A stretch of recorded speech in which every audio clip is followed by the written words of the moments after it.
ইমানদার বলে পরিচিত, হ্যাঁ, এরাও তো কাফেরের পিছনে ঘুরেছে। কাফেরদের, হ্যাঁ, মূর্তির কাছে রুমে যাচ্ছে, সেখানে যাইয়া ওয়াজ করছে, কেউ মন্ত্র পাঠ করতেছে। ওয়াল ইসলাম ওয়াল ইসলাম ওয়াল ইস্তাসলিম, আয় ইসলাম লিল্লাহি বি তাওহীদ, আনুগত্য করা, কেমন মেনে নেয়া। ওয়াল ইনকিয়াদ, এবং মেনে নেয়া লি আমরিল্লাহি তাআলা, আল্লাহর নির্দেশ। ইনকিয়াদ অর্থ কি? মেনে নেয়া। মেনে নেওয়াটা আমলে জিন্দগির সাথে বেশি খাস। আমলে আনা, মেনে নেওয়াটা আমল নিয়ে আসা, আর কবুলটা মুখে এবং অন্তরে।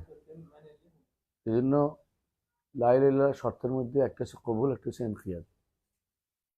লা ইলাহা ইল্লাল্লাহ শর্ত 7টা বলতে পারবেন? লা ইলাহা ইল্লাল্লাহ শর্ত 7টা কি কি বলেন তো? বলেন না, সহজে পারবেন তো এটা? একটা হচ্ছে ইলম, আল মুনাফি লিল জাহাল। 2 নম্বর আল ইয়াকিন, আল মুনাফি আল ইয়াকিন, আল মুনাফি লির রাইব আও জন।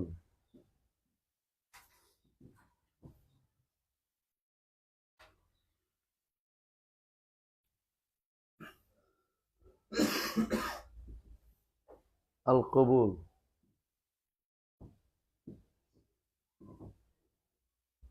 লিত্তারক,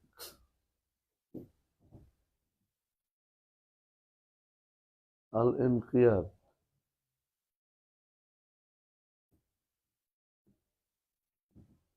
আল মুনাফি লিররাদ।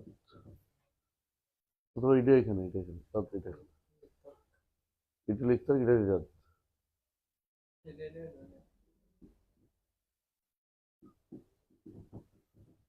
বাস, ওয়াল্লাহ এটা তো লেখে না, কি রে, তুই একটা কলম কিনতে পারিস না?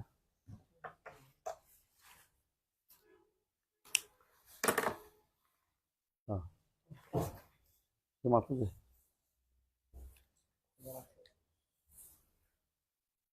5 নম্বর আল ইখলাস, আল মুনাফি, হ্যাঁ, লিশির। 6 নম্বর, এটা ইনকিয়াদ, তাই না? আসিদ, আল মুনাফি লিল কাযিব।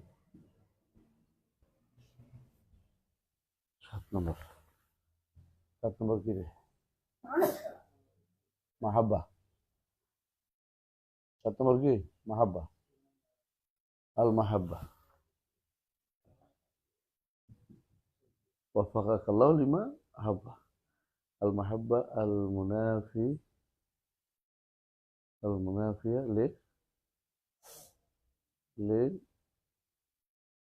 للبغض، هنا للبغض والكراهية। ইসলামের জন্য শর্তগুলি তো আমরা লা ইলাহা ইল্লাল্লাহ শর্তের মধ্যে এটা আছে না? এখানে দুইটা দিন আমরা উদ্দেশ্য হচ্ছে এখানে কবুল আর ইনকিয়াদ দুইটা বলছে। কবুল অর্থ অন্তরে এবং মুখে কবুল কবুল মিলছে, কিন্তু আমল করলাম না, সালাত আদায় করলাম না, অথবা আমল করলাম না, লা ইলাহা ইল্লাল্লাহ মুখে বললাম, যে অন্তরে বললাম, রাখলাম, কিন্তু কর্মকাণ্ডে লা ইলাহা ইল্লাল্লাহ কাজে করলাম না, তাহলে কি হবে? হ্যাঁ, তাহলে শর্ত পূরণ হবে না, লা ইলাহা শর্ত পূরণ হবে না। এই শর্তগুলি মুখস্থ রাখতে হবে। আল ইলমু ওয়াল ইয়াকিনু ওয়াল কবুলু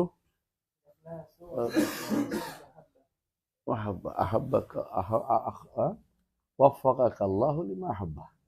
এটা কবিতা শেষ অংশ, এটা কবিতা এখানে আছে তো। ওয়াফাকাকাল্লাহু লিমা আহাব্বা। শেষে বলছে দোয়া কি সাথে বলে মানে সাইন লাইন দুইটা আর কি কবুল করে উনি মাহাব্বার পরে আহাব্বাকাল্লাহ লিমা তুহিব্বু। প্রত্যেকটা দলিল একেবারে কোরআন হাদিস থেকে টু দ্য পয়েন্ট আছে, প্রত্যেকটা দলিল।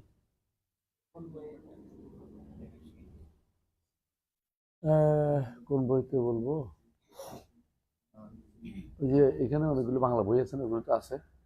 আর আরবি বইয়ের মধ্যে রেসালা ইলমি হয়েছে মদিনা ইউনিভার্সিটিতে, শেখ শেখ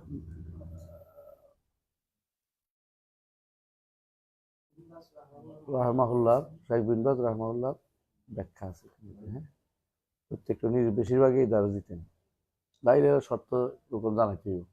রোপণ দুইটা কি কি?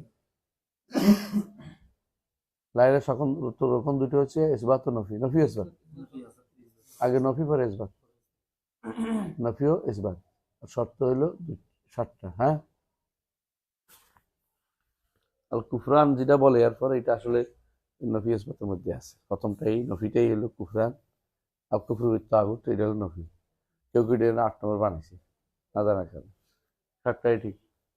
আল ইলমু ওয়াল ইয়াকিনু ওয়াল কবুল ওয়াল ইনকিয়াদ ওয়াল ইখলাস ওয়াস সিদক ওয়াল মাহাব্বা। ঠিক আছে, মন থাকে জানো। এর মধ্যে আমরা যেটা বলতে চাচ্ছি, ইনকিয়াদ এবং কবুলের পার্থক্য কি? ইনকিয়াদ আমলি, ইনকিয়াদ আমলি, মনে থাকবে। ইনকিয়াদ হচ্ছে আমলি। হ্যাঁ, এই জন্য আওয়ামিরিল্লাহি তাআলা ইনকাদা লিআওয়ামিরিল্লাহি তাআলা। হ্যাঁ, فمن طريق اللغة فرق بين الإسلام والإيمان।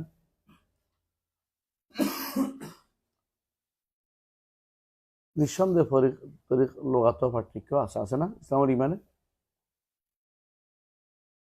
ইসলাম ইমানে কি আছে পার্থক্য? অবশ্যই আছে, লোগাতেও আছে।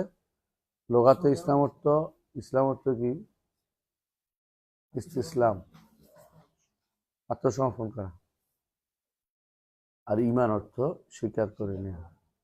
পার্থক্য হইল ওয়ালাকিন লা ইয়াকুনু ঈমানুন বিলা ইসলাম ওয়ালা ইউদি ইসলামু বিলা ঈমান। ঈমান হইতে হইলে ইসলাম লাগবে, ইসলাম হইতে হলে ঈমান লাগবে, কোনো সন্দেহ নাই। একটা জায়গাতে দুইটাই এক, একটা জায়গাতে দুইটাই মিল আছে, দুই জায়গাতে। যেমন ইসলামের প্রথম কালিমা কি? লা ইলাহা ইল্লাল্লাহ, আশহাদু আল্লা ইলাহা ইল্লাল্লাহ, এটাই তো ঈমান অংশ। আর ঈমানের মধ্যে অবশ্যই বাহ্যিক পরিচয় থাকতে হবে, না অন্তর ঈমান কেমনে বুঝবে? বই পড়ে থাকতে হবে। এটা হচ্ছে কাউলু শাহাদাতু আল্লা ইলাহা ইল্লাল্লাহ ওয়া আন্না মুহাম্মাদান রাসূলুল্লাহ। এটা ওখানে অর্থাৎ ঈমানের যে প্রথম অংশটা শাহাদা, ঈমান বিল্লাহ, এটা হলো পরিচয় যে অন্যগুলি ঈমান রাখে। ঠিক শাহাদাতু আল্লা ইলাহা ইল্লাল্লাহ ইসলামের একটা অংশ এখানে আছে।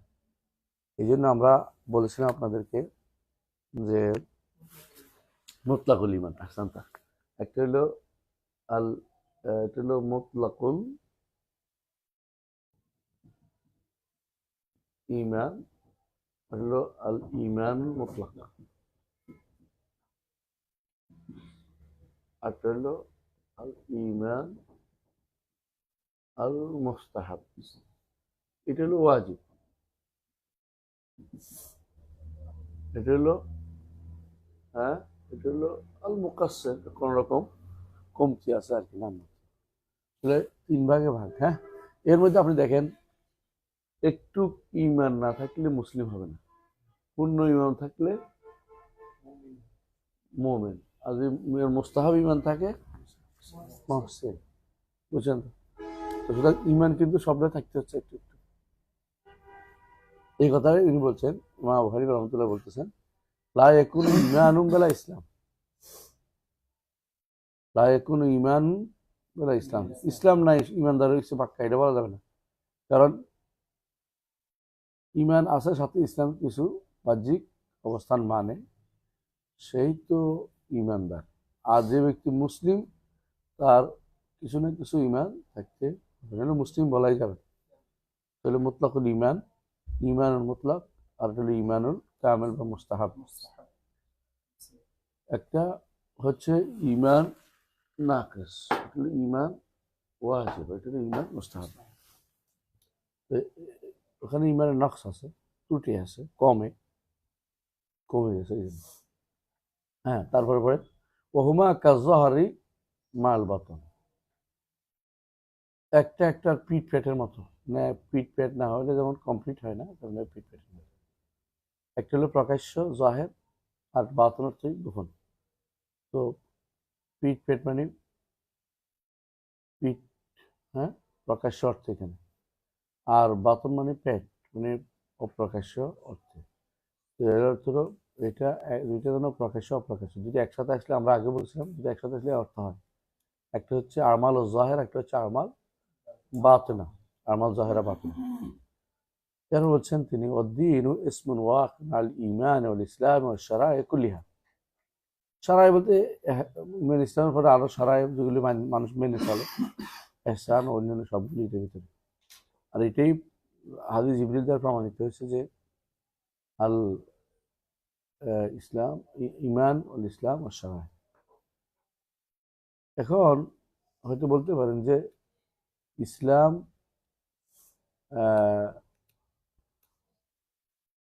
ইসলাম আর ঈমানের মধ্যে যে পার্থক্য আমরা শুনতেছি, কখনো কখনো কিন্তু কখনো কখনো ঈমানকে ইসলাম বলে ব্যাখ্যা হাদিসে আসছে। যেমন হাদিসে অবদা আব্দুল কাইসে বলা হয়েছে আখবরনি মাল ইসলাম قال أن تؤمن بالله أخبرنا عن الإيمان قال أن تشهد أن لا إله إلا الله محمد رسول الله وتقيم الصلاة। ওখানে কিন্তু ঈমানের ব্যাখ্যা হাদিসের উল্টা আসছে। এটা কিন্তু দূষণীয় হাদিসে আসছে। এর অর্থ কি যে আমাল ও ঈমানের অংশ, আমাল ও ঈমানের অংশ। এটা দলিল, এটা একটা দলিল, এটা একটা দলিল যে আমল ও ঈমানের অংশ। আর ঈমানের মধ্যে কিছু আমল থাকবেই, যেমনিভাবে ইসলামের মধ্যে কিছু ঈমান থাকতেই হবে। সুতরাং আবু হানিফা রহমতুল্লাহ এখানে সুন্দর একটা আমাদেরকে ইসলাম ও ঈমানের মধ্যে সম্পর্ক তুলে ধরতে পেরেছেন, ঠিক না? কিন্তু এটা যেখানে বলবো যে ঈমান ও ঈমান একই জিনিস, বুঝতে হবে এটা বিশুদ্ধ সংজ্ঞা হয় না, একই জিনিস না। কি আছে, হ্যাঁ, একটা তিনি যেটা বলতে চাচ্ছেন, যদি ওই এটা উদ্দেশ্য হয় যে ঈমান ও ইসলাম নাই, যেমন ইনি বলছেন ঈমান ছাড়া ইসলাম হইতে পারে না, ইসলাম ছাড়া ঈমান হইতে পারে না, পাওয়া যায় না, কথাটা তাহলে কি আছে, সত্যতা আছে। কারণ একটা অংশ কিন্তু কি আছে, সম্পর্ক থাকেই। তো যে আমি ইসলাম গ্রহণ করছি কিন্তু ঈমান আনি নাই, তাহলে কেমন এটা হইতে পারে না, তার মধ্যে একটা অংশ থাকবেই। কিন্তু এই কমন জায়গাটা, এটাও কিন্তু ব্যাপক জিনিস। আমরা বলছি এটা কোনো একক জিনিস না, এটাও কোনো একক জিনিস না, কারণ এটা আনতে হবে কি অনেকগুলো জিনিসের উপরে। শুধু একটা জিনিসের কোনো এমন কোনো জিনিস নেই যে বসত বলে মানুষ। হ্যাঁ, সামনে আগান। দিন তিনটার উপর শামিল হয়, হাদিস জিবরিল আছে, তাই না? জাকুম জিবরিল ওয়াল্লামুকুম দীনাকুম, আতাকুম জিবরিল আতাকুম ওয়াল্লামুকুম আমরা দীনাকুম। হ্যাঁ, মারিফাতুন না, এখন দিন কারে বলে? এটা না, আকিমুদ্দিন অর্থ কি হবে? আকিমুদ্দিন অর্থ কি? আকিমুল ইসলাম আল ঈমান ওয়াল ইহসান, এটাই সত্য। আকিমুদ্দিন অর্থ আল ইসলাম আল ঈমান ইহসানকে একামত করা, বুঝছেন? প্রতিষ্ঠা করা। এটা করতে গেলেই সব দিক চলে আসবে, কিছু বাদ যাবে না, তাই না? ইসলামের বাইরে কিছু কি আমরা মানতে পারি? রাষ্ট্র ইসলামের অংশ না? অংশ তো, ইসলামের অংশ, তাই না? এটা তো আমাল জাহেরা, তাই না? ইসলামের অংশ। ইসলামের এই অংশটা হচ্ছে আরকানুল ইসলাম আল খামসার পরে, আরকানুল ইসলাম আল খামসার পরে, আরকানুল ঈমান আর সিত্তা সবার আগে, তারপর আরকানুল ইসলাম আল খামসা, তারপরে এহসান। বুঝা যাচ্ছে কথাটা? সিস্টেম এইভাবে। এর এহসান পর্যায়ে গেলেই রাষ্ট্র প্রতিষ্ঠা করতে হবে। রাষ্ট্র প্রতিষ্ঠা জরুরি, কিন্তু রাষ্ট্র প্রতিষ্ঠা এটা ইসলামের সর্বোচ্চ চূড়া। জিহাদু জারওয়াতু সিনামুল ইসলাম, কিন্তু এটা প্রথম কাজ নয়, এটা প্রথম কাজ নয়। বুঝা যাচ্ছে? কাফের বিরুদ্ধে যুদ্ধ অনেক নবী করার আদেশ তার ছিলই না, অনেক রাসূলের প্রতি নির্দেশনা ছিল, অনেক রাসূল করেননি, অনেক রাসূল করেননি, দাওয়াত দিয়েছেন। দাওয়াতটাই জিহাদ, দাওয়াতটাই জিহাদ। বুঝে আসছেন? জিহাদের জন্যই দাওয়াত, দাওয়াতের জন্যই জিহাদ করা হয়েছে। বুঝলেন কথা? মনে থাকবে, দাওয়াতের জন্যই জিহাদ। যদি পৃথিবীর মানুষ ইসলাম গ্রহণ করে নেয় তখন আর কোনো যুদ্ধ নাই। রাসূল যখনই যেখানে যাইতেন কি বলতেন? আসলিম তাসলিম, আসলিম তাসলিম, তুমি ইসলাম গ্রহণ করো, নিরাপদ থাকতে পারো। যদি না শোনো তোরে জি জিহাদ, না 3 নম্বর হলো জিহাদ। তাহলে একজন শাসক হিসাবে জিহাদ করা ফরজ এবং তার পিছনে থাকা জিহাদ করা ফরজ। তবে এটা যদি কোনো যুদ্ধ বাদে সম্ভব হয় তাহলে সেটাকে প্রাধান্য দিতে হবে। রাসূলুল্লাহ সাল্লাল্লাহু আলাইহি ওয়াসাল্লাম বলেছেন, লা তাতামান্নাউ লিকাল আদু ওয়াসাল্লাল্লাহু আল আফিয়া, লা তাতামান্নাউ লিকা আল আদু ওয়াসাল্লাল্লাহু আল আফিয়া, সাল্লাল্লাহু আল আফিয়া। শত্রুর সাথে যুদ্ধের আশা করিও না, আল্লাহর কাছে নিরাপত্তা চাইবে। শত্রুর সাথে যুদ্ধের আশা করিও না, তার সাথে যুদ্ধ করিও না, নিরাপত্তা চাইবে। যতক্ষণ পর্যন্ত দাওয়াত চলবে ততক্ষণ পর্যন্ত মারামারির দরকার হবে না। দাওয়াতটা আগে, দাওয়াতটা সারা দুনিয়ার মানুষ ইসলাম গ্রহণ করলে আমার আর কি যুদ্ধ করে দরকারটা কি? যুদ্ধ করলেই যে ইসলাম গ্রহণ করবে তা না। ভারতবর্ষে যুদ্ধ করছে 17 বার, অনেক মানুষ এখন ইসলাম গ্রহণ করেনি। কারণ একটা যুদ্ধ হলেই ইনাল মুলুক ইযা দাখালু ক্বরিয়াতান আফসাদুহা ওয়া জাআলু আইজ্জাতা আহলিহা আযিল্লা ওয়া কাযালিকা ইয়াফআলুন। যখনই যুদ্ধ হয় সেখানে বিদ্বেষ তৈরি হয়, একে অপর একটা বিশাল গোষ্ঠীর নিচে পড়ে যায়, অন্য গোষ্ঠী উপরে উঠে যায়, একে অপর প্রতি গোষ্ঠী দ্বন্দ্ব তৈরি হয়। আর এই দাওয়াত থাকে তো সেখানে এটা তৈরি হয়। রাসূলুল্লাহ সাল্লাল্লাহু আলাইহি ওয়াসাল্লাম দাওয়াতকেই বেশি প্রাধান্য দিয়েছেন যুদ্ধকে ছাড়া। যুদ্ধ তিনি করেছেন আলা কুরহিম মিনহুম, হ্যাঁ, অর্থাৎ বিনা প্রয়োজনে যুদ্ধ করতে চান কখনো। যখনই আজান শুনতেন যুদ্ধ বন্ধ করে দিতেন। আরেকটা হাদিসে তোমরা পড়ছো, রাসূলুল্লাহ সাল্লাল্লাহু আলাইহি ওয়াসাল্লাম বলেছেন, কেউ যদি কোনো ঈমান আনে এবং সালাত আদায় করে, তো সেই ব্যক্তি যদি কোনো, আরো কয়েকটা দিন বলছেন, সেই যদি কোনো বিছানাও মারা যায়, মা তাহলা ফিরাশি, তাহলে সে হাদিসে এটাই বলছে যে সে যা হাদা হলো মিজাহ, জিহাদ করলো কি না করলো দেখা জান্নাতে প্রবেশ করবে। সে জিহাদ না করলেও জান্নাতে প্রবেশ করতে পারে। রাসূলের হাদিস এটা, এটা বোধ বুখারী হাদিস সম্ভবত। এর অর্থ হচ্ছে জিহাদের জন্য তৈরি হওয়া ভালো, জিহাদ জিহাদ জিহাদ করা খেলা ভালো না, জিহাদ খেলা ভালো না, বুঝে আসছে কথাটা? কিন্তু ডাকলে জিহাদে যেতে হবে সেই প্রস্তুতি থাকা ভালো। সেই প্রস্তুতি যদি রাষ্ট্র নেয় করতে হবে, রাষ্ট্র না হলে গোপনে কোনো প্রস্তুতি নেওয়ার দরকার নেই। তালেবে ইলমের জন্য ইলম হচ্ছে বড় জিহাদ। তালেবে ইলমের জন্য এর বাইরে কোনো জিহাদ নেই, কোনো জিহাদ নেই। রাষ্ট্র যদি কোনোদিন আহ্বান করে তাহলে, না আহ্বান করবে না, আমাদের রাষ্ট্রগুলি এমন যে আমাদের জিহাদের পরিবেশ নেই। আমাদের দেশের জন্য কোনো জিহাদ, জিহাদে ইকদামি যেটাকে বলে, এটা আমাদের দেশে আমাদের জন্য কখনো আসবে না পরিবেশের কারণে। আমরা এই যুদ্ধ কোনোদিনই করতে পারবো না, কোনোদিনই হবে না। আমাদের 3 পাশে কি হচ্ছে? ভারত পরিবেষ্টিত, এক পাশে সমুদ্র। শত্রু রাষ্ট্রে কখনো এইভাবে শত্রু রাষ্ট্রকে কি হয় না, পাশ কাটিয়ে জিহাদ হয় না। বুঝেছো কথাটা? জিহাদকে হলে পিছন দিক থেকে ব্যাক থাকতে হয়, ক্ষমতা থাকতে হয়। কিন্তু জিহাদ দিফারি যেটা প্রতিরোধমূলক জিহাদ, ওইটা চলবেই। যার যত ক্ষমতা আছে এটা নিয়ে প্রতিরোধ করতে হবে সময় মোতাবেক, বুঝলেন?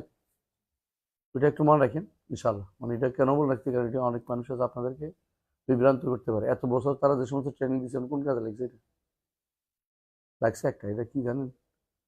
হ্যাঁ, 65 জেলা 64 জেলাতে বোমা পড়েছে, ঠিক আছে লাগছে। 64 জেলাতে বোমা পড়েছে, আব্দুর রহমানরা কি লাভ করছে আমাদের? লাভ ক্ষতি সবচেয়ে বেশি হয়েছে এটা যে সবচেয়ে বেশি জানান দিল যে আমরা সন্ত্রাসী, ওগুলো বিরুদ্ধে কাম করছে, কোনো উপকার নেই। যদি তার দেখার উদ্দেশ্য হয় তাহলে রিয়া হয়েছে,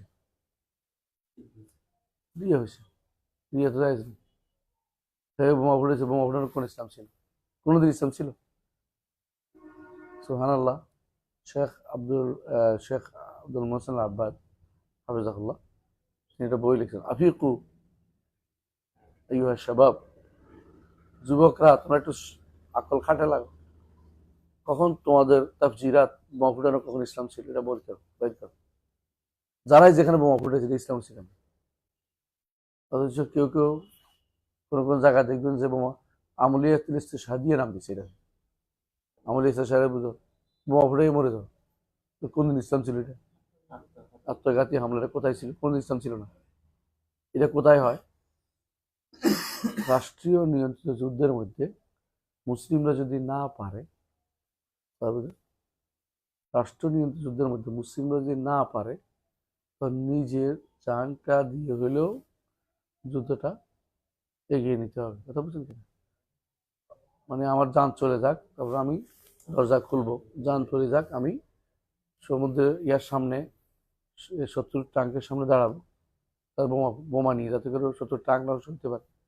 এটা হলো কাফেরদের সাথে যে যুদ্ধ হবে, এবং যে যুদ্ধ সরকার কর্তৃক অনুমোদিত, মুসলিম নিয়ন্ত্রিত, সেখানে এটা শুধু বৈধতা আছে। এর বাইরে মুসলিম কমিউনিটিতে কোনোদিন কোনো এই জাতীয় জিনিস হারাম এবং কট্টর হারাম। মরে গেলে এটা দিয়ে হাসরের মাঠে চিরস্থায়ীভাবে শাস্তি পাবে, শহীদ তো দূরের কথা। এটা আমলিয়াল ইস্তেশহাদিয়া না বলে আমলিয়াল ইন্তেহারিয়া বলতে হবে, আত্মহত্যা। বুঝা যায় কথা? এটা একেবারেই অবৈধ, এটার সাথে ইসলামের কোনো সম্পর্ক নেই। এগুলি বলশেবিকদের কাম, এগুলি অ্যাসাসিন গ্রুপের কাম। অ্যাসাসিন গ্রুপের হাসান বিন সাবা ছিল, হাসান বিন সাবা এই কাজ করতো। হ্যাঁ, হাসান বিন সাবা কাম করতো। খলিফা খলিফা ইয়া খলিফা নিজামুল মুলক এবং হাসান বিন সাবা দুজন একসাথে করতো, বুঝলেন কথাটা? তো নিজামুল মুলক যখন খলিফাতুল মুসলিমিনের প্রধান হয়ে গেলেন, হাসান বিন সাবা ঈর্ষা করে মনে করলো যে আমারও তো ডাকলো না, তো সে আরেকটা গ্রুপ তৈরি করছে, অ্যাসাসিন গ্রুপ। আমাকে ক্ষমতা দেওয়া হলো না, আমি একটা বিশাল গোষ্ঠী তৈরি করবো, এ গুপ্ত হত্যা। এখন সেইটা এমনভাবে তৈরি করছে যে সেটা ভিন্ন রকম। কিরকম? তার ট্রেনিং এর কারণে একজনকে বলছে এই লাভ দিয়ে পড়ে মরে যা, মরে গেছে লাভ দিয়ে পড়ে। মানে ডেসপারেট তৈরি করছে, এত ডেসপারেট তৈরি করছে। এমনকি অবস্থা এমন হয়ে দাঁড়াইছিল, ওদের ভয়ে বাগদাদের মানুষ ঘর থেকে বেরোতো না, ঘর ধরে নিয়ে যেতে পারে, মানে এত ভয় পেয়েছে। ইতিহাসে ওদেরকে কি বলা হয়? সন্ত্রাসী। ওরা তো রাষ্ট্র তৈরি করে, সন্ত্রাস তৈরি করছে। এই জন্য ইসলামের মধ্যে এগুলি নাই। এখন আপনাদের অনেকেই শোনা যায় বিভিন্ন জায়গাতে, আল্লাহ মাফ করুক, যে কেউ কেউ এটা এই ট্রেনিং এ এই কথা বেশি প্রচার করতেছে। এটা দুর্ভাগ্য, উম্মতের জন্য দুর্ভাগ্য এটা। কারণ আমাদের মূল উদ্দেশ্য এলম, এলম, আমল, দাওয়াত, সবার প্রত্যেকটি মানুষের উপর ফরজ এটা। এর বাইরে ফরজ হচ্ছে রদ্দুস শুবহাত ওয়া তারদুস শাহওয়াত, রদ্দুস শুবহাত ওয়া কামুস শাহওয়াত, বুঝছেন? এর বাইরে দরকার হচ্ছে হ্যাঁ রদ্দুল মুনকার বিল ইয়াদ আও বিল লিসান আও বিল কালব। এগুলি প্রত্যেকটি মানুষের উপর কর্তব্য, যে যতটুকু পারে, যে যতটুকু পারে। এর উপরে যেটা আছে এটা রাষ্ট্র সম্পর্কিত, ব্যক্তিগত কাজ না। যখন আপনার উপর আক্রমণ হয়ে যাবে, তখন হয়ে যাবে কি এটা রদ্দুল মুনকার। তখন রদ্দুল মুনকারের কারণে তখন আপনার উপর চলে আসবে আবার, তখন রাষ্ট্র সম্পর্কিত আর বাকি থাকলো না। আপনার উপর আক্রমণ হইলো, তো আক্রমণ করে দিল কাফেররা, তখন আপনি চুপ থাকতে পারবেন না, আপনি তো প্রতিবাদ করতে হবে। আপনারা ধরে নিয়ে গেলে আপনি বসে থাকবেন না, কথা বুঝলেন? তো যদ্দূর আছে দুনিয়া প্রতিবাদ করবেন, মরে গেলে আপনি শহীদ হবেন। কিন্তু আপনি বোমা টোমা নিয়ে ফুটাই ফেলবেন, কোথাও যাইয়া ঠুসঠাস লাগাবেন, এগুলো ইসলাম কোনো জিনিস ছিল না। মনে থাকবে, এটা কোন ইসলাম ছিল না। এগুলি সবসময় সন্ত্রাসী কর্ম ছিল, এখনো ভবিষ্যৎ সবসময় সন্ত্রাসী কর্ম থাকবে। ইসলাম এটাকে অনুমোদন করে না কোনোদিন। ইসলাম যেটা করতে বলেছে সেটা আপনার প্রত্যেকের দায়িত্ব। আবারও বলছি, কি ছিল প্রথমে? এলম, ইমান, তারপরে আমল। এলম এবং ইমান একটা একটা মোতারাদেফ। ইলম ও ঈমান, তারপরে হলো আমল, তারপরে দাওয়াত, তারপরে সবর, তারপরে রাদ্দুশ শুবহাত ওয়া কামউল শাহওয়াত, তারপর হচ্ছে রাদ্দুল মুনকার বিল ইয়াদ আও বিল লিসান আও বিল কলব। এটা 9টা মনে রাখবে। এগুলিকে মুখস্থ রাখবেন। এগুলির বাইরে আর বাকি যেগুলি আপনাকে ডাকা হয় এগুলি কোনোটাই আপনার জন্য নয়। বুঝে আসছে? ক্ষমতা যাওয়ার জন্য বিভিন্নভাবে কসরত করার বিধান কি? করবেই। ক্ষমতা কেমন থাকবে নাকি? কেউ না কেউ করবে, কেউ না কেউ করবে। তবে এগুলি ইমানদারদের জন্য পাগল হওয়ার জিনিস নয়।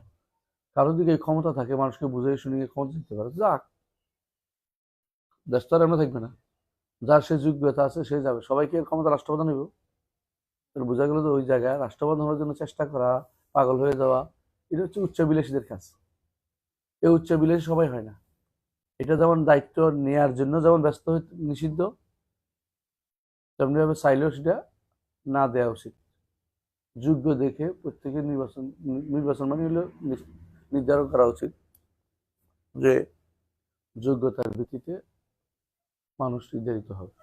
জোর করে কেউ ক্ষমতায় গেলে তারা মেনে নিচ্ছে, আমাদের বুঝছে, তার সাথে আবার যুদ্ধ করতে পারেনি। এই হিসাবে যদি আপনার ভালো মানুষ আপনার পছন্দ হয় তাহলে আপনি চয়েস করতে পারেন, শরীরে কোনো নিষেধ নাই। কিন্তু এগুলি দ্বারা এই জায়গাটুকু হচ্ছে পচা জায়গা। ওইটা একদল যাবে একদল আসবে, কিলাকিলি সারা জীবন ছিল। উমাইয়ারা গেছে, আব্বাসীরা আসছে। আব্বাসীদের মধ্যে আবার বহু ফেরকা। আব্বাসীদের সময় তো পুরো মুসলিম জাতির মধ্যে ভাগ আর ভাগ ছাড়া কিছু না। একদিকে বুয়াইহি, একদিকে সেলজুক, একদিকে আরদিকে ওবাইদিরা কাফের আরেকটি গোষ্ঠী, ভিন্ন ভিন্ন, মানে এত ফেরকা হয়েছে। দুয়াইলা আব্বাসীর শুধু বাগদাদ নিয়ে বসে আছে, কিছু ছিল না। বাকি জায়গায় সব ভাগ করে ফেলছে সবাই। তো যুদ্ধ করতে হলে আব্বাসীরা ওদেরকে বলতো, আমরা তো পারতেছি না, তুমি আসো, আমার কি দিবেন? তোমার কিছু টাকা পয়সার ব্যবস্থা করবো। যুদ্ধ করতো। এটি কোনো রাষ্ট্র হইল? এটা এক ধরনের নামকে আসতে মানার মতো। এই জন্য শক্তিশালী রাষ্ট্র ছিল উমাইয়া শাসন।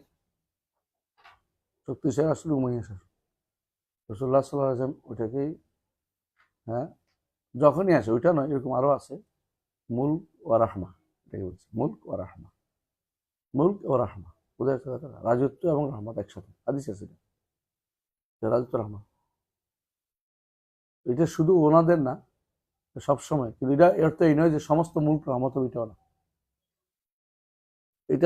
এটা ছিল, রসুল বলছেন খেলাফত ও রাহমা, তারপর হচ্ছে মুলক ও রাহমা। তাহলে দুটোই রহমত ছিল।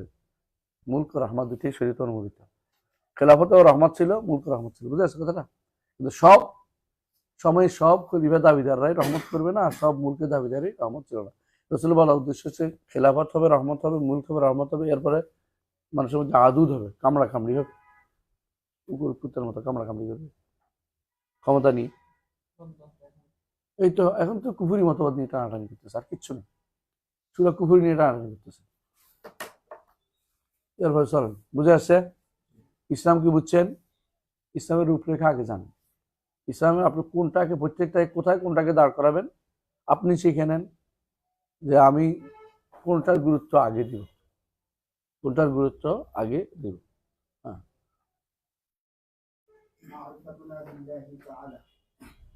نعرف الله تعالى حق معرفته كما وصف نفسه في كتابه وصف نفسه في كتابه بجميع صفاته। আমরা আসলে কি আমরা আল্লাহকে চিনছি? হ্যাঁ, আল্লাহকে চিনতে হলে, এটা উদ্দেশ্য, এটা আল্লাহকে চিনতে হলে, প্রকৃত চিনা লাগলে তাহলে ওয়াসফ দিয়ে চিনতে হবে, আল্লাহর গুণ দিয়ে চিনতে হবে। উদ্দেশ্য এটা। যদি আমরা আল্লাহকে প্রকৃত অর্থে চিনতে হয় তাহলে এই পদ্ধতিতে আগাতে হবে। সেটা কি? আল্লাহর সিফাত দিয়ে চিনতে হবে। এই কথার চেয়ে উত্তম কথা আর কি হইতে পারে? কথা বুঝছেন? আল্লাহকে চিনতে হলে সবচেয়ে বড় মাধ্যম হচ্ছে আল্লাহ গুণাবলী দিয়ে, দরবার দিয়ে নয়, দরবার দিয়ে নয়। হ্যাঁ, শশীনাথ হুজুররা খেপে যাবেন আমার বিরুদ্ধে। হ্যাঁ, শশীনাথ, দারুন নাজার, তারপরে এনএস কামিল মাদ্রাসা। কে এনএস এর কে আছো? নাই? ও এনএস, বাবা খলিলের ছাত্র না? হ্যাঁ, তো বলছিলাম যে আল্লাহকে চিনতে আবু হানিফা আমাদের কেমন বলছে? বেজামিয়া সিফাতি, সিফাত দিয়ে তাকে চিনতে হবে। তার কারণ হচ্ছে কাউকে চিনতে হলে তাকে দেখতে হবে, অথবা তার মতো কাউকে দেখতে হয়। এর বাইরে যদি চিনতে হয় তাহলে অবশ্যই গুণাবলী দিয়ে নির্ধারণ করতে হয়, এটা একটা নাম ও গুণ দিয়ে। এই জন্য তিনি বলছে আল্লাহকে চিনতে হলে এই অবস্থান লাগবে। কি দিয়ে চিনতে হবে? আল্লাহর সমস্ত সিফাত দিয়ে। যে যত বেশি সিফাত জানবে তত বেশি আল্লাহকে চিনবে, যে যত বেশি আল্লাহ সিফাত জানবে তত বেশি আল্লাহকে চিনবে। তাহলে মারিফাতের জন্য দরবার হাসিল বানানো জায়েজ নাই, মারিফাতের জন্য এলমি দরবার বানানো জায়েজ, বরং ওয়াজিব ও ফরজ। এলমি দরবার বুঝেননি?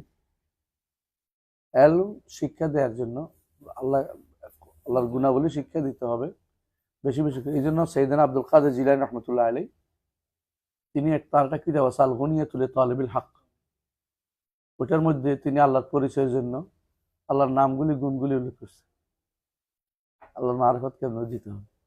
উনিটা বলে নাই দরবারে আসেন চোখ বন্ধ করেন 5 মিনিট, আমি আমার কলবের দিকে মুতাওয়াজ্জিহ আছি, আমার কলব জনাব পীর সাহেবের কলবের দিকে মুতাওয়াজ্জিহ, তারপরে সেখান থেকে আরশে আল্লাহ দিকে চলে গেছে। কেমনি গেল? যাক, তবু আরশে উপরে আছে মনে মনে বিশ্বাস করতেছে। ফেতরাত তো কতক্ষণ তেল লাগবে।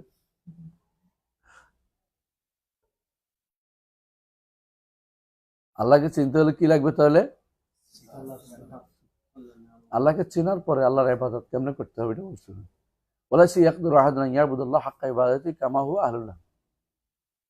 কোনো ব্যক্তি দাবি করতে পারবে না যে আমি আল্লাহর যথাযথ ইবাদত করেছি, বরং সারা জীবন শুধু ইবাদতে কাটিয়ে দেওয়ার পরেও আল্লাহর একটি নিয়ামতের শুকরিয়া আদায় করতে পারবে না। এর অর্থ হচ্ছে পূর্ণ ইবাদত আমরা করতে পারবো না কেউ, যেমনি আল্লাহ বলতে সব করতে পারি। এই জন্যই কেউ বলতে পারে না যে আনা মুমিনুন কামুল ঈমান, বলতে পারে না, বলতে হয় ইনশাআল্লাহ, এগুলো বলতে ইনশাআল্লাহ, কারণ সব আদায় করতে পারে না। ঠিক অনুরূপভাবে যে কারণে কেউ জান্নাতের দাবি করতে পারে না, সেটা হচ্ছে বরং জান্নাত যদি আল্লাহ দেয় তাহলে আল্লাহর রহমত, দয়া, আর যদি জাহান্নাম দেয় ইনসাফ, কারণ ইবাদত করতে পারিনি, দাসত্ব সৃষ্টি করতে পারিনি। এই জন্য ওয়ালাকিন্নাহু ইয়াবুদুহু বিআমরিহি, তবে তিনি ইয়াবুদুহু বিআমরিহি কামা আমারাহু বিকিতাবি সুন্নাতি রাসূল, তার দায়িত্ব হচ্ছে আল্লাহ এবং তার রাসূল যে নির্দেশ দিয়েছে কিতাব ও সুন্নাত রাসূল দিয়ে ইবাদত করা। সে যে পুরো ইবাদত করতে পারবে এটা কেউ বলতে পারবে না। এরপরে হচ্ছে সমস্যা, দেখেন ইয়াস্তাউইল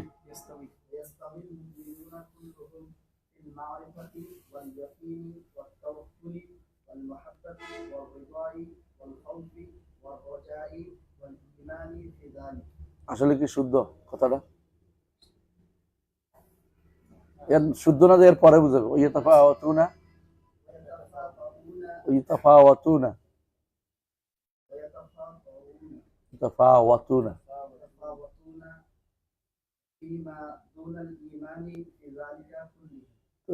কন্ট্রাডিক্টরি হলো না? আগের কথা কন্ট্রাডিক্টরি হলো না? এর তো কিছু প্রক্ষিপ্ত কথা আছে। কন্ট্রাডিক্টরি বুঝা, প্রক্ষিপ্ত বোঝা যায় কেমন? আগের কথা পরের কথা মধ্যে মিল নেই। আমার কথা বুঝছেন?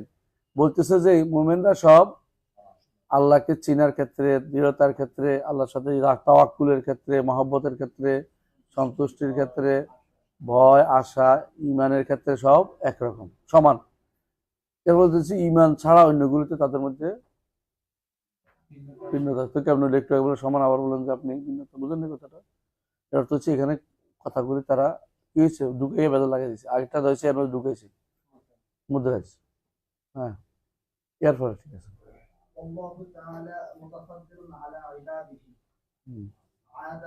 আদিলুন ইউতি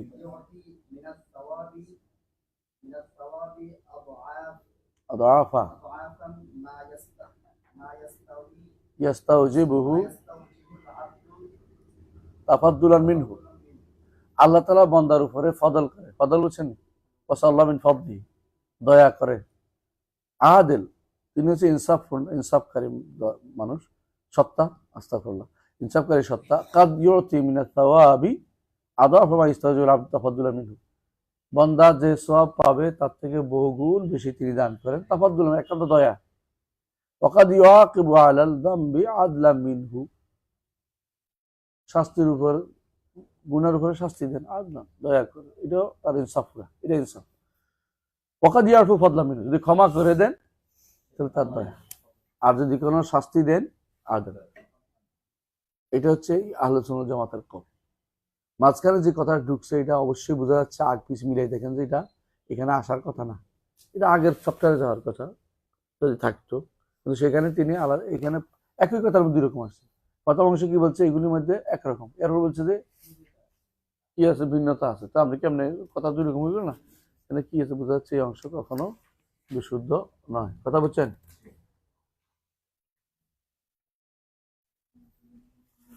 এখানে বলছে যে আল্লাহ তাআলা মুতাফাদ্দিলুন আলা ইবাদিহি আদিলুন, এটা মুতাজিলাদের বিরুদ্ধে রদ। মুতাজিলা মনে করে ইনসাফের দাবি হচ্ছে বান্দার পুরস্কার দিতে হবে, জান্নাত দিতে হবে।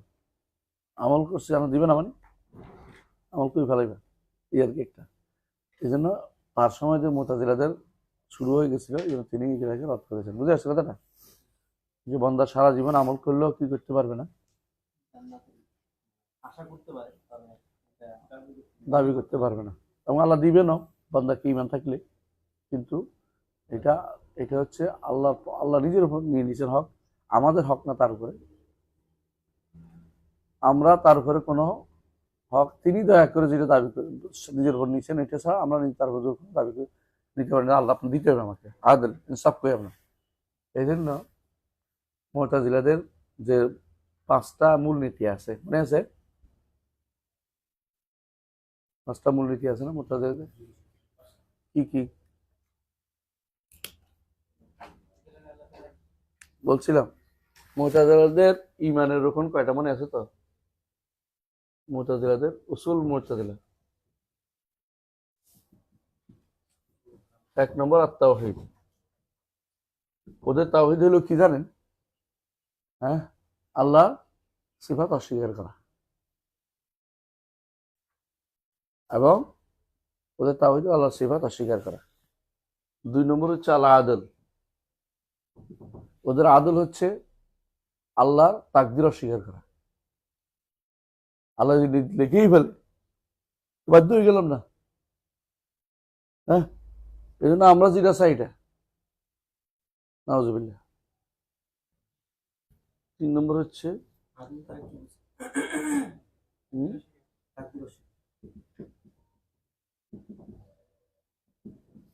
আল মানজিলা বাইনাল মানজিলাতাইন।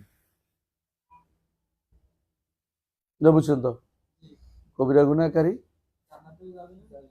না, জান্নাত, হ্যাঁ, এবার হয়েছে আখিরাতে চিরস্থায়ী জাহান্নাম, চিরস্থায়ী জাহান্নাম। এটা ঠিক আছে, এটাতে কাফের, এটাতে এরাও ঠিক একমত। খারেজিরা আর মুতাজিলা ওখানে একমত। শুধু এখানে এসে খারেজিরা বলছে কাফের, এরা কাফের মাঝখানে আছে, এটা মাঝখানে আছে। আমি মাঝে মধ্যে উদাহরণ দিয়ে থাকি টম এন্ড জেরির মতো। জেরির নিচে দিয়ে বোমা ফুটাইছে টম, মারা গেছে, এমন জোরে ফুটছে যে টম আকাশে উঠতেছে, খুশি হয়ে গেছে, আকাশে উঠতেছে, নিচের দিকে তাকাইছে, দফাস করে পড়ে গেছে। বললাম যে মাঝখানে আছে যতক্ষণ, এটা মঞ্জিলা বাইন মঞ্জিলাতে। হ্যাঁ, দেখতেছে এরপর পরে। হ্যাঁ, এটা আমি বিমানের মধ্যে উঠছিলাম, সৌদি বিমান যাচ্ছিলাম, তো সামনে দিয়ে আসে এটা, আমার দেখে খুব হাসলাম, মঞ্জিলা বাইন মঞ্জিলা তাই দেখা যাচ্ছে। ঠিক দুই পড়েও নাই, তো এখন উপরে আর নিচে মাঝখানে আছে, উঠে পারে না, পড়ে গেছে। ঠিক তাকাচ্ছে সে ভালো করে দেখছে, এর মধ্যে পড়ে গেছে। এই জন্য মঞ্জিলা বাইন মঞ্জিলা, এরপরে পড়ে জাহান্নামে চলে গেছে। 4 নম্বর কি রে? আল ওয়াদ ওয়াল ওয়াইদ। আহসানতা। আল ওয়াদ ওয়াল ওয়াইদের মাসলা এটা। আল্লাহ যেটা ওয়াদা করছে দিতে বাধ্য। আল্লাহ ওয়াদা করছে দিতে বাধ্য, বুঝেছ? জান্নাত দিতে আল্লাহ বাধ্য। হ্যাঁ, ওয়াইদ করছে ওইটা দিতে বাধ্য, মানে আল্লাহর উপরে এটা কথা বাধ্যতা করে দিছে। আর 5 নম্বর হচ্ছে আল আমরু বিল মারুফ ওয়ান নাহি আনিল মুনকার। আল আমরু বিল মারুফ ওয়ান নাহি আনিল মুনকার। আল আমরু বিল মারুফ ওয়ান নাহি আনিল মুনকার, বুঝছো তো? এটার উদ্দেশ্য কি জানিস? এর উদ্দেশ্য হচ্ছে আহমদ ইবনে হাম্বলকে ধরে এনে পিটাও, বুঝছিস নি? এর উদ্দেশ্য হচ্ছে যারা সহি আকীদার উপর আছে তাদের বিরোধিতা করো, তাদেরকে আনি মারো। আমরুল মারুফ, কারণ মারুফ তারা বুঝছে এটা, যে এই জন্য ধর্মীয় যে সমস্ত রাষ্ট্রগুলি ধর্ম ভিত্তিতে এগুলি অন্যদের ক্ষতি করার অংশ। যেন আফগানিস্তানে এরা কি করে, আলাইদের যদি মারে, মনে করে জিহাদ করতেছে, জিহাদের জায়গা শেষ হয়ে গেছে, তো কার বিরুদ্ধে জিহাদ করবে, নীতির ভিতরে নিজের জিহাদ শুরু করে দিচ্ছে। এই জন্য কি করতে হবে, যদি দেশে কোনো একটা ইসলামিক পার্টি ক্ষমতা আসে তো তোমাদের 12টা বাজবে আরো। এরা তো তখন নিজের দল ছাড়া কাউকে চিনবে না। এখন তো এখন অনেক বন্ধু ভোটের জন্য, ভোট 5টা করে ফেলুক, তোর 6 বছরের জন্য তোরা আবার খোঁজ রাখবে না। এখন তখন বললো যে ভোট তো দিয়েছেন খাচ্ছে, এখন আমরা আমার দলের মাধ্যমে রাস্তার কাজও দলের দিবে, এমনকি বাথরুম পরিষ্কারের জন্য দলের লোক লাগাবে। বাকিটা মানে সবটাই দল ছাড়া কিছু চিনবে না। এগুলো হচ্ছে নিকৃষ্ট যোগ্যতার বাদে এটা করার নাম হচ্ছে এটাই এটাই নিষিদ্ধ কাজ। হ্যাঁ, ইন্নাল্লাহা ইয়ামুরুকুম আন তুআদ্দুল আমানাতি ইলা আহলিহা ওয়া ইযা হাকামতুম বাইনা নাস আন তাহকুমু বিল আদল। শেখ মুফতি শফি রাহিমাহুল্লাহ তিনি বলছেন যে এটা দ্বারা বোঝা যাচ্ছে চাকরির ক্ষেত্রে কেউ যদি কোনো অন্য দলীয় বা অন্য চিন্তার চাকরি দেয়, তাহলে সেটা হচ্ছে আমানতের খেয়াল, আমাদের খেয়াল, বুঝে যাচ্ছে না? এই জন্য যারা এরকম শুধু দলীয় টেন্ডেন্সি দিয়ে কাজ করে, যোগ্যতার না দেখে, তারা আমানতের খেয়ানত করে। যত বছরই আমানত এই ভুল করবে তত বছর আমানতের খেয়ানত থাকবে। হ্যাঁ, একটা জিনিস আছে ইমান এবং কুফরের মাসআলা, একটা আছে আকীদা সহিহ এবং আকীদা গায়র সহিহ মাসআলা। এগুলি বাদ দিয়ে শুধুমাত্র দলীয় চিন্তা যারা করবে তারা আমানতের খেয়ানত হবে। সব বুঝে আসছে? মানে মূল পার্থক্যের জায়গা কিন্তু বুঝতে হবে। এখন বলতো আমি তো আপনার পার্থক্য করছি, আমি করছি যে হ্যাঁ এটা করার জন্য ইসলাম বলছে। ওমর রাদিয়াল্লাহু আনহু নিষেধ করতেন তোমরা বেতানা বানাইও না, মানে লেখক বানাইও না, কোনো কাফের দিয়ে লেখক বানানো নিষেধ, সচিব বানানো নিষেধ। ইসলামী রাষ্ট্রের কোনো সচিব কাফের হতে পারবে না, ইসলাম ওমর রাদিয়াল্লাহু নিষেধ করছে কঠিনভাবে। আমর জারি করছে এটা সরাসরি, মানে রাষ্ট্রীয় ফরমান যে কাফের কোনোদিন তোমাদের সচিব বানাইও না। সচিব বুঝো তো, সচিব ভালো হয় মানে কেরানিদের জায়গা, করণিকদের কাজ, করণিক কেরানি, সচিব দিকে পাগল হয়ে যায় না, কেরানি কেরানি কেরানি এখন রাষ্ট্রের উপর চালায়, রাষ্ট্রের উপর দিয়ে পণ্ডিত। হ্যাঁ, পুরো দেশটা কেরানিদের হাতে চলে গেছে। হ্যাঁ, এইভাবে চালা গেছে। এত বছর ধরে 18 বছর ধরে যে আমরা কাম করছে সব কেরানিরাই করছে, ধরে ধরে সব কেরানি নিয়োগ দিছে, শত শত হিন্দু কেরানি নিয়োগ দিছে, যাতে করে ইসলামের নাম গন্ধ না। হ্যাঁ, জবাব শেষ নাকি বুঝে আসছে? এরপর পড়েন। এতক্ষণ ধরে যা বলেছেন ইমানিয়াতের কথা বলেছেন, এখন আখিরাতের কথা চলে আসছেন। হ্যাঁ, وشفاعة الأنبياء حق عليه السلام حق وشفاعة النبي للمؤمنين المذنبين মুজনিবিন ولأهل الكبائر ممن مستوجبين عقاب হাক্কুন সাবিতুন। অদূর পড়ি, অদূর পর্যন্ত আগে শাফাআত আম্বিয়া হাক্কুন। শাফাআত শব্দের অর্থ কি? সুপারিশ। এমনি সাফার অর্থ কি জানেন তো? সাফার আল ভিতরে আছে না কোরআনে কারিমে, জোর করা। আমি একা আমার কণ্ঠটা কাজ করতেছি না, আমি আরেকজনের কণ্ঠ যোগ করলাম, এগুলো সব বুঝলেন কথাটা? মানে একা আমি হেরে গেছি, আরেকজন লাগতেছে, একজন দুইজন তিনজন আর লাগতেছে, যোগ। হ্যাঁ, সাফার অর্থ যোগ করা, মানে আপনি আরেকজনকে, আপনার বিপদে আরেকজনকে সাথে পাচ্ছেন, এগুলো সাফা। আপনার দরকারে আরেকজনের কাছে নিচ্ছে, সাফারিকের নাম। সাফা আল ভিতরে আছে না, ভিতরে হলো বেজো, আমি একা একা আমার কথা কাজ হইতেছে না, আমি পারি নাই, আরেকজন আমার জন্য একটু বলুক, তাহলে সাফা হইল। বুঝলেন কথাটা? রাসূলুল্লাহ সাল্লাল্লাহু আলাইহি সাল্লাম অন্ধ ব্যক্তিকে বলছিলেন, অন্ধ ব্যক্তিকে, সেই বিখ্যাত হাদিস, অন্ধ হাদিস মনে আছে, রসুলের কাছে আসবে, রাসূলুল্লাহ আমি চোখে দেখি না, আল্লাহর কাছে দোয়া করেন তিনি আমার জন্য চোখ ঠিক করে দেন। ওই হাদিসটা মধ্যে আসছে এটা, রাসূলুল্লাহ সাল্লাল্লাহু আলাইহি ওয়াসাল্লাম বলছেন যে তুমি হাত উঠাও, রসুল উঠে দোয়া করলেন। এই জন্য জামারি দোয়া সবসময় হারাম না, দরকার হলে জায়েজ। তো কিন্তু যে জায়গাতে নিষেধ সেই জায়গাতে করা যাবে না, কিন্তু সালাতের পরে নাই, এ করা যাবে না। কিন্তু এমনি মুসলিমদের কোনো বিপদ বা সমস্যার কারণে তাহলে জামারি দোয়া করা কি বৈধ, জায়েজ, কোনো সমস্যা নেই। কেউ যদি আসে বিপদে পড়ছে, দোয়া চাইছে, করতে পারবে। তো রাসূলুল্লাহ সাল্লাল্লাহু আলাইহি ওয়াসাল্লাম তার জন্য দোয়া করছে। একটা দোয়ার জন্য একত্রিত হওয়া, একটা দোয়ার জন্য একত্রিত না, উপস্থিত বিপদের কারণে দোয়া চাওয়া।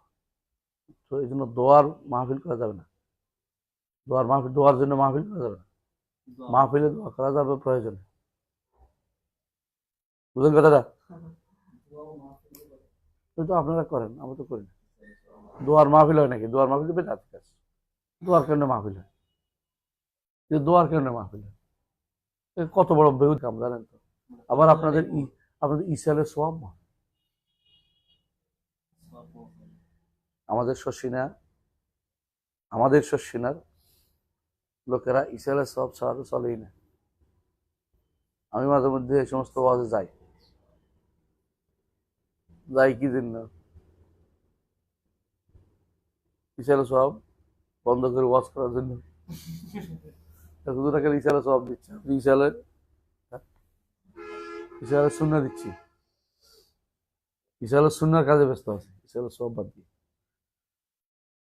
যদিও না যাওয়া উত্তম এগুলিতে, কিন্তু যদি কোনো সার বেশি হয়, তখন আপনি একটা কায়দা মনে রাখবেন, বেদাত পরিত্যাগের ক্ষেত্রে সার যখন বেশি হয়, তখন নিজের স্বকীয়তা বজায় রেখে সারকে দাওয়াত দেওয়ার জন্য যাবেন। আর যখন খায়ের বেশি হয়, তো সারকে ইগনোর করে যাবেন। আর ঠিক বুঝছেন? তাবেঈদের মধ্যে আপনি অনেক রেওয়ায়েত পাবেন, বর্ণনা পাবেন, যেখানে তারা কারোর সাথে বসতেও রাজি হয়নি, বলছে তুমি বসলে আমি চলে যাবো। মুহাম্মদ ইবনে সিরিনের কাছে এক মানুষ বলছে আমি একটু আপনার কাছে বসি, কথা বলি, তুমি বসলে আমি উঠে চলে যাবো। বলছে একটা কথা বলি, একটা না, অর্ধেক কলমা না, অর্ধেক কথা না, তোমার সাথে কোনো কথা নেই। কিন্তু আমরা এটা তো বলি দাওয়াত দিবে কে? আপনি কি বলছেন কিনা? কিন্তু তাই বলে যে আপনি জানেন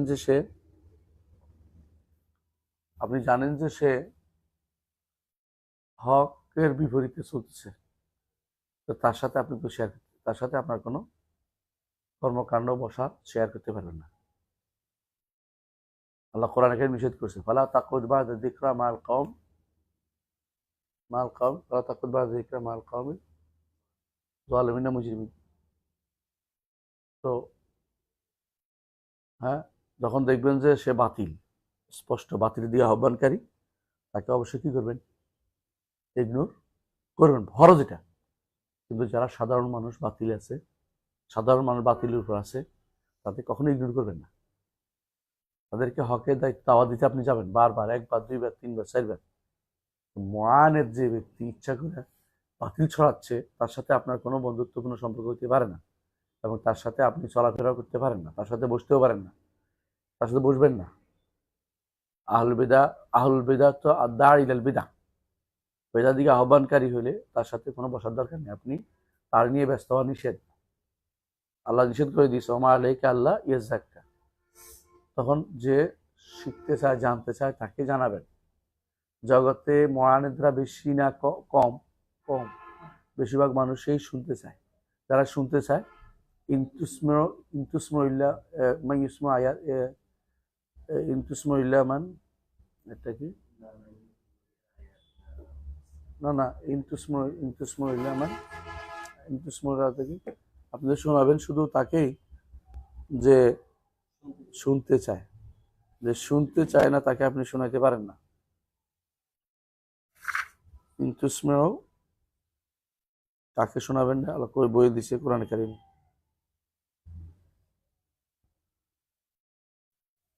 ওমাহান আল্লাহ বলছে, দেখেন সূরা নামলেও বলছে, রুমও বলছে ওমান তা বেহাদিল উমিয়ান দালালাতিহিম। যারা পথভ্রষ্ট তাদেরকে আপনি হেদায়েত দিতে পারবেন না।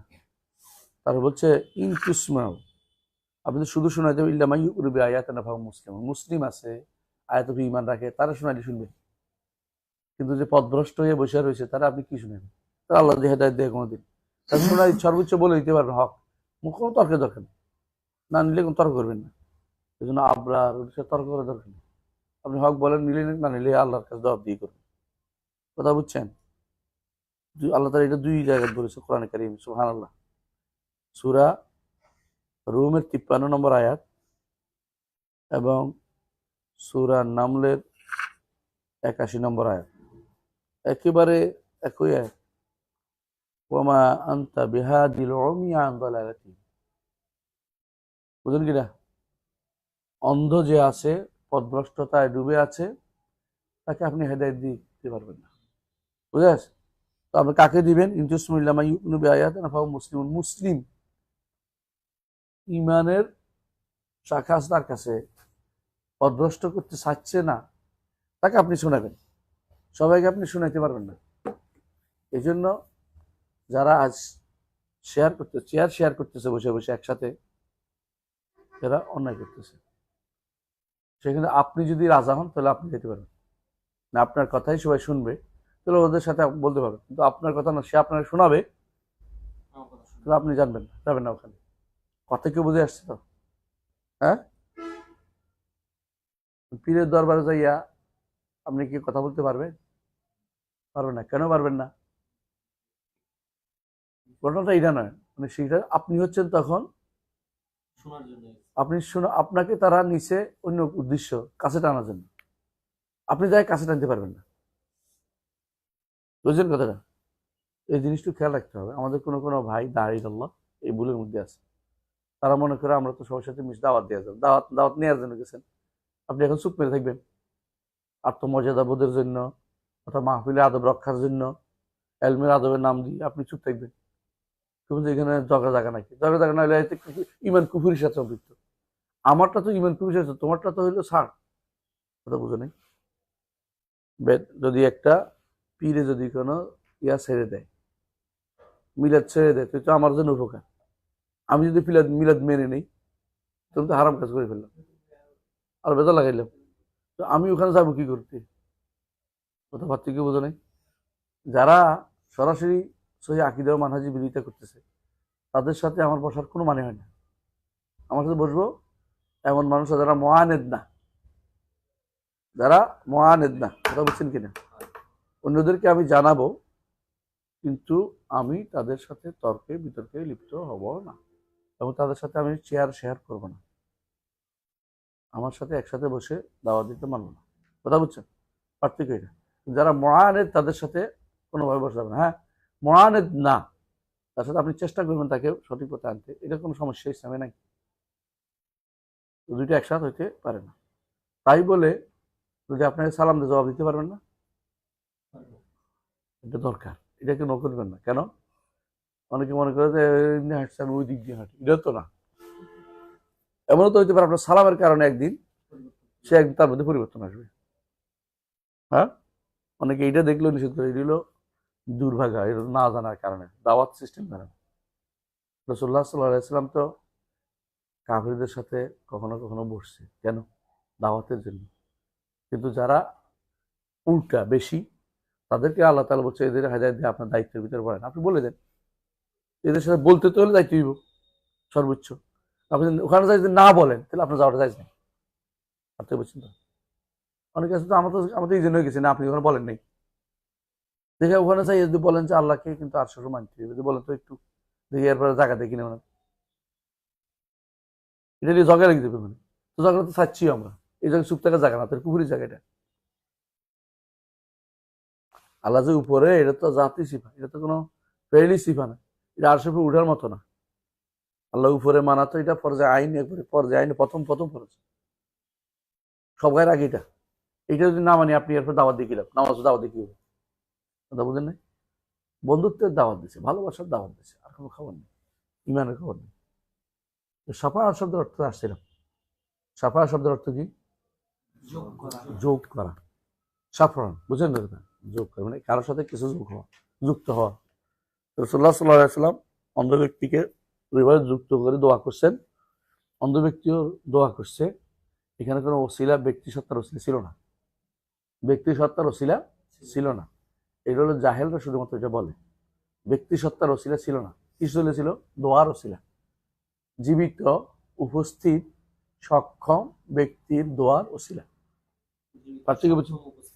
জীবিত, সক্ষম, উপস্থিত, তিনটা জিনিস অবশ্যই থাকতে হবে। সেই রাসূলুল্লাহ সাল্লাল্লাহু আলাইহি ওয়াসাল্লাম মৃত্যুর পরের জন্য কেউ, রাসূলুল্লাহ মৃত্যুর পরের জন্য কেউ, সাহাবায়ে কেরাম কোনোদিনই বলেন নাই যে আল্লাহ রসুলের ওসিলা আমাদের দেন, বৃষ্টি দেন, বলে নাই। পরে এই জন্য রাসূলুল্লাহ সাল্লাল্লাহু আলাইহি ওয়াসাল্লাম কি করেছে, আম্ম নবী আব্বাসকে নিয়ে আসছেন, বয়োজ্যেষ্ঠ মানুষ দিনদার, তাকে নিয়ে এসে বলছে আপনি হাত তোলেন। আব্বাস কে? ওমর রাদিয়াল্লাহু আনহু। আব্বাস আপনি হাত তোলেন। এর ভাইয়া দেখি আব্বাস হাত তোলেন, স্পষ্ট দেখবেন নস। তিনি তো করছেন জীবিত, সক্ষম, উপস্থিত। একবারও বলেন নাই যে অনুপস্থিত রসুল কবরের কাছে পড়ে গেছে, আপনি দোয়া করেন, রসুল দোয়া করেন, বলে নাই কেউ। এই সিস্টেম ছিল না। এটাই প্রমাণ করে যে কি করতে হবে, যদি কারো মাধ্যমে দোয়া নিতে হয়, সাফা করতে হয়, তাহলে অবশ্যই জীবিত, সক্ষম এবং উপস্থিত হতে হবে। তারা দিয়ে শুধুমাত্র এই সাফা নেওয়া যাবে। দুনিয়ার বুকে বলছি, আখিরাতের সাফাত কেমন হবে? সাফাত হলো তিনটা শর্ত। হ্যাঁ, 1 নম্বর হচ্ছে আল্লাহর অনুমতি, 2 নম্বর হচ্ছে যে সুপারিশ করবে তার উপরে আল্লাহর সন্তুষ্টি, আর 3 নম্বর হচ্ছে যে যার জন্য সুপারিশ করবে তার উপরে সন্তুষ্টি। তো সন্তুষ্টি থাকলে জান্নাতে যেতে সুপারিশ কি দরকার? বলতে পারেন না? জবাব কি? সন্তুষ্টির পর্যায়ে আছে। এই সন্তুষ্টি হচ্ছে ইমান। হ্যাঁ, একজন সন্তুষ্ট পূর্ণতা পাইয়া জান্নাতে গেছে, সে সুপারিশ করবে কার জন্য? যার সন্তুষ্ট কম আছে আল্লাহ, তার জন্য। কারণ আল্লাহ বলছে ওয়ালা ইয়ারদা লিইবাদিল কুফর, তার বান্দাদের মধ্যে যার কুফর আছে তার ফালা কোনদিন সন্তুষ্ট হবে না। ইমান আছে কিন্তু আমলের সমস্যা হয়েছে, ইমান মধ্যে কমতি আছে, দুর্বলতা আছে, পড়ে গেছে, হ্যাঁ পড়ে গেছে, কষ্টে আছে, তার জন্য সুপারিশ হবে। কথা পার্থক্য বুঝছেন তো? এই 3টা শর্ত মনে রাখবেন। 3টা শর্ত মনে আছে। একটা হচ্ছে কি এদের, একটা হচ্ছে রেদা আলা শাফে, আর হচ্ছে রেদা আনিল মাশফু। কথা বলছেন তো? রেদা না, রেদা আনিল মাশফু হয়েছে তো? এই 3 শর্ত মুখস্থ রাখতে হবে। যার মধ্যে কুফরি আছে, শিরক আছে, তার জন্য কোনোদিনই কি হবে না, কোনো সুপারিশ হবে না, কোন সুপারিশ হবে না। সুতরাং সুপারিশের শিরকি কাজ হচ্ছে যেগুলো মানুষের করে। আপনি এটা পড়ছেন, কাশফুল শুবহাতে পড়ছেন, তাই না? কে পড়ছে? মাশাআল্লাহ। তোমরা পড়া নেই? শুরু হবে ইনশাআল্লাহ। কাশফুল শুবহাত শেষ নাকি? আচ্ছা, তাহলে আমরা আগামী ক্লাসে এখান থেকে পড়বো ইনশাআল্লাহ। সুবহানাকা ওয়া বিহামদিকা আশহাদু আল্লা ইলাহা ইল্লা আনতা আস্তাগফিরুকা। হ্যাঁ, রিদা শাফে, শাফে রিদা আনিল মাশফু।